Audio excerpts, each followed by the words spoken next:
Why is a soft-spoken educator from Beijing suddenly being hailed by some as a modern-day Nostradamus? In early 2000, a single dense academic lecture by Professor Jiang Xueqin ignited the internet, cutting through the noise of traditional political commentary. While most analysts were caught off guard by shifting global alliances and sudden conflicts, Jiang seemed to have expected them. His fame isn't built on mysticism or crystal balls, but on a methodology so cold and calculated that it borders on the clinical. In this exploration, we dive into the mind of the architect behind predictive history to understand how he decodes the chaotic atmosphere of our modern world. Jiang's framework, which he calls predictive history, is far removed from the emotional rhetoric of cable news. It is an intellectual structure built on three unbreakable pillars. First, he identifies historical patterns, arguing that human power structures repeat themselves across centuries. Second, he analyzes geopolitical incentives, viewing nations not as heroes or villains, but as logical actors driven by geography and survival. Finally, he applies game theory, treating international relations as a massive, multiplayer strategic game.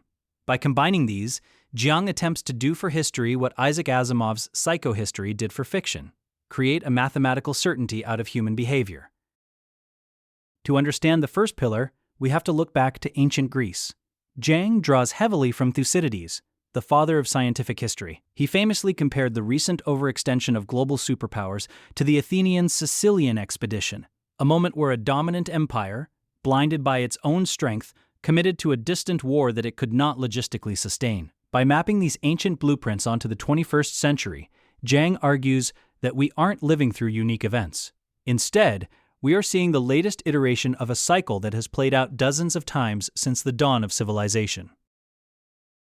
Nowhere is this analysis more striking than in his case study of the Middle East, specifically the tensions surrounding Iran. While others focus on rhetoric, Jiang looks at the map. He points to the jagged mountain ranges, the narrow Strait of Hormuz, and the sprawling desert basins that define the region's tactical reality.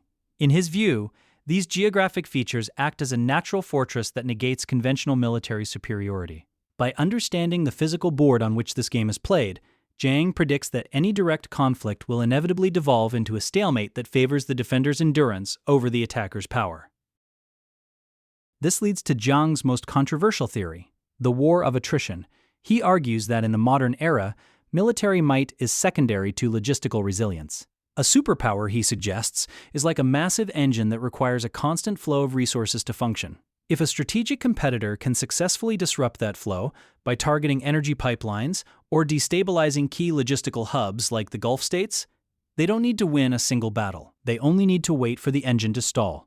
This focus on the linchpins of global energy infrastructure is why his forecasts regarding the Persian Gulf have been so hauntingly accurate. The accuracy of these predictions has naturally invited heavy skepticism. Critics argue that Jiang may be a victim of selection bias, highlighting his successful guesses while ignoring the complexities he misses. They ask, can history really be boiled down to a game of chess? Jiang himself acknowledges the debate, maintaining that his goal isn't to be a prophet, but to provide a logical alternative to the chaos narrative. He moves the needle away from what will happen next and toward a deeper inquiry. Why is this the most probable outcome based on the incentives in play? It is analysis as a form of architecture. As we look toward an increasingly fractured global landscape, the work of Professor Jiang Xueqin offers a rare, grounded perspective. Whether you agree with his conclusions or find his methods too deterministic, his shift toward a data-driven historical framework is undeniable. He has reminded us that beneath the headlines of the day, there are deep, structural currents moving the world. In the end, predictive history isn't just about knowing the future. It's about having the tools to navigate the present with a clear head and a steady hand. The game continues, but now we have a map.